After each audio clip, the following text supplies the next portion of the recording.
حضرت صلی اللہ علیہ وآلہ وسلم کے عظیم الشان صحابی حضرت کعب بن مالک رضی اللہ تعالیٰ عنہ کا غزوہ تبوک میں پیچھے رہنے کے بعد جب بائیکاٹ ہوا تو وہ جو ایمان افروز واقعہ ہے اور وہ خود انہوں نے پھر بعد میں اپنے بیٹے کو بیان کیا، اس کا ذکر چل رہا ہے۔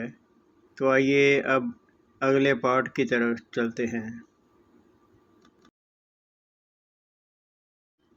حضرت کعب بن مالک رضی اللہ تعالیٰ عنہ بیان کرتے ہیں، ایک دفعہ میں ابو قتادہ رضی اللہ تعالیٰ عنہ کے باغ کی دیوار پھاند کر اندر چلا گیا۔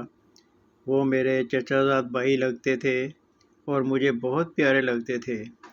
انہیں میں نے سلام کیا۔ خدا تعالیٰ کی قسم، انہوں نے میرے سلام کا کوئی جواب نہ دیا۔ میں نے کہا، اے ابو قتادہ، میں تجھے خدا تعالیٰ کی قسم دیتا ہوں، کیا تم نہیں جانتے کہ میں رسول اللہ صلی اللہ علیہ وسلم سے محبت کرتا ہوں؟ لیکن وہ چپ رہے۔ پھر میں نے دوبارہ ان کو قسم دی، پھر بھی وہ چپ رہے۔ پھر 6 بار ان کو قسم دی تو انہوں نے کہا، اللہ تعالیٰ اور اس کا رسول بہتر جانتے ہیں۔ میری آنکھوں میں آنسو آ گئے۔ میں پیچھے مڑا اور دیوار پھاند کر باہر آ گیا۔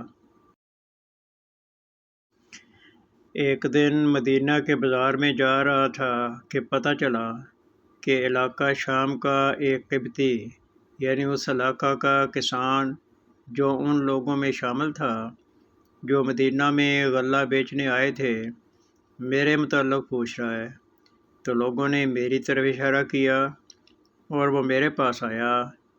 اس نے مجھے بادشاہ غسان کا خط دیا۔ میں خود لکھ پڑھ سکتا تھا، اس لیے میں نے اسے پڑھا۔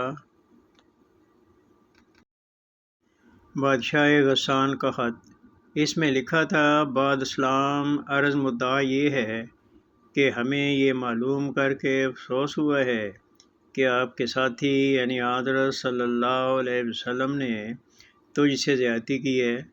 اللہ تعالیٰ نے تجھ کو ایسا نہیں بنایا کہ تم سے ایسا ذلت امیز سلوک کیا جائے اور تجھے ضائع کر دیا جائے۔ ہمارے پاس آ جاؤ، ہم تمہاری بہت عزت افزائی کریں گے اور ہر طرح کا خیال رکھیں گے۔ جب میں نے یہ خط پڑھا تو میں نے دل میں کہا، یہ بھی میرے لیے آزمائش اور ابتلا ہے۔ میں وہ خط لے کر سیدھا تندور کے پاس گیا اور اس خط کو اس میں جھونک کر کہا، یہ اس کا جواب ہے۔